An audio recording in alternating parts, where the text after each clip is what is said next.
Studying abroad is nowadays an essential part of the studies, and it can majorly contribute to the life experience. However, when we do it, especially the first time, we need to figure out many things on our own. This is not to say we have lots of programs and lots of support, even from the university. However, it's still like we go into another culture, experience perhaps another language, and it comes with all its different challenges. Now, it might come in the first time with a lot of overwhelm, with which I have experienced many times in the past. But this overwhelm, it even though it feels very uncomfortable, this is actually really a foundation for our progress to another level. Now, I in the past in school time I went to America in order to learn English for one school year, and this was quite all right because even though I thought my English was quite bad, but however, I had so much exposure with American movies, American music, and so on, so that I quite quickly became fluent. When I went to India and Australia, mainly I was using English, and of course in Australia I was all the time using English.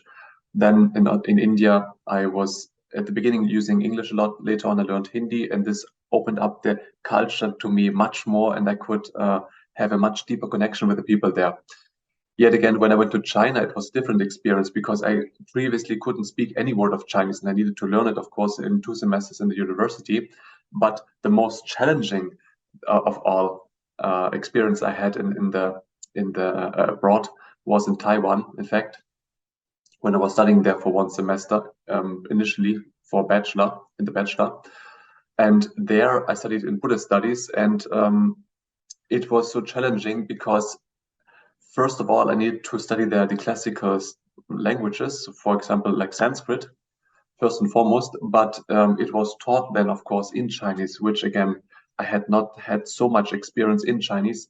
And then I was under a constant dilemma. Should I entirely focus on the language which is used in the class so that I can at least understand what the class is about, that I can at least follow the class, or should I really focus more on my classical language studies so that I can also deeply understand the content, what they are talking about. So I felt in the first time I never really had the time for both, and it was a constant struggle and a constant dilemma on which I should focus first and foremost. And it felt very difficult because for Chinese also I don't play any musical instruments, so I don't really have this ear for the different tones. So in the beginning, it took me such a long time to, even though I had 1 year Chinese in university, it took me such a long time to get used to this accent and to be able to understand people at all. So it was like also the most frustrating experience. And as the outcome compared to my effort was so much smaller. And the only thing that kept me going there was really just the thought that I won't give up. So I paid so much to go there. I prepared so much to go there, and I just don't want to give up. And I had lots of strength and endurance built up from lots of doing lots of meditation courses in the past. This helped me a lot in this experience because it was really like going against this inner frustration.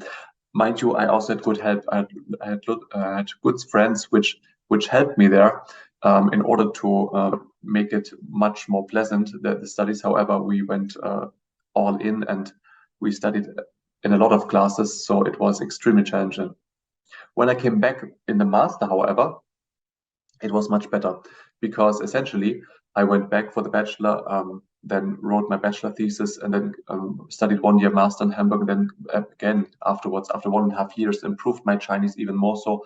And when I came to Taiwan again and did a second semester there, I could already converse with people in the in the university there. So it was much more effortless, and then I could really go dive deep into the classes, and it was much better experience.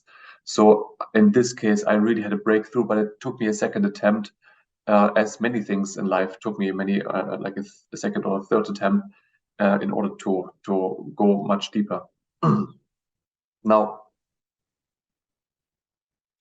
what I want to say is that if you're going only for a limited amount of time into another country, then really decide for yourself, is it indispensable to study the spoken language of the other country. For example, if you come from Korea and your English is already quite good, and you study here, for example, in Hamburg University, then you most likely don't need any German because the whole department runs in English. Even if one foreigner comes who doesn't understand German, we immediately switch to English.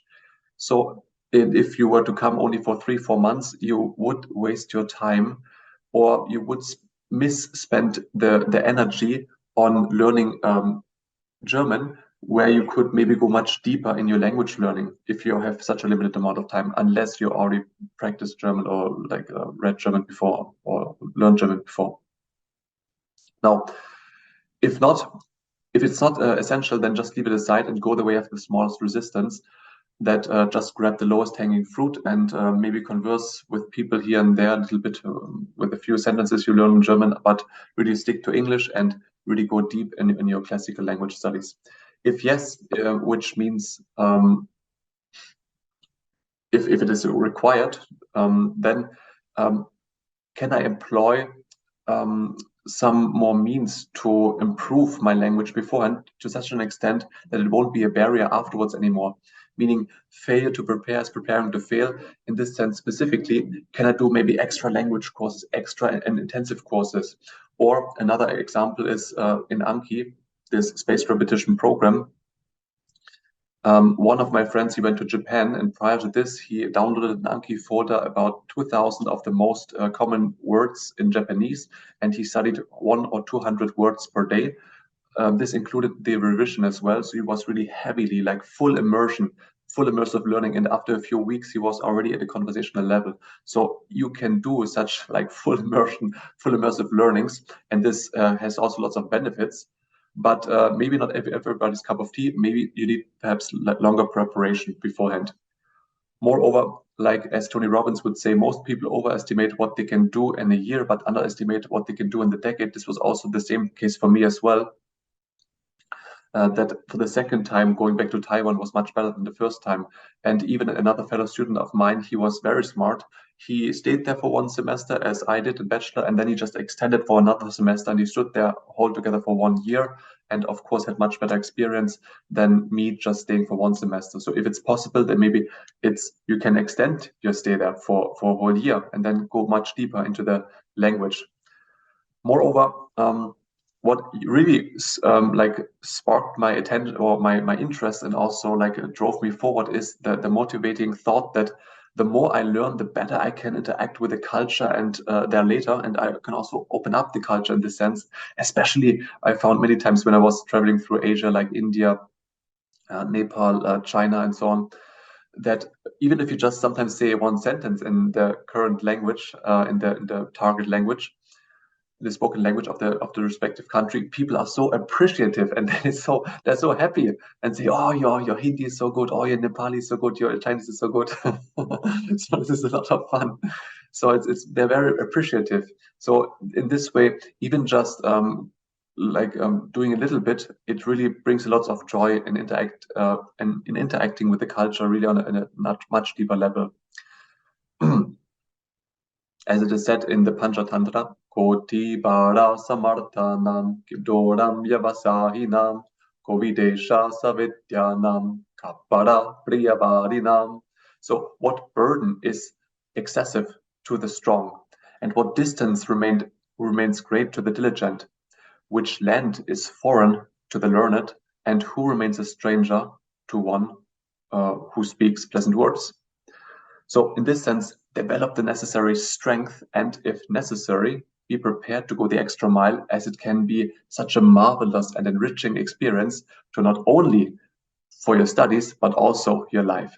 Guys, if you have any questions and comments, drop them down below. And if you found this video helpful, then smash the like button right now. If you didn't, rest assured, they got a button for this too. In either case, hit the subscribe button with the notification bell so that you never miss a video when I put one out. All right, guys, catch you at the top.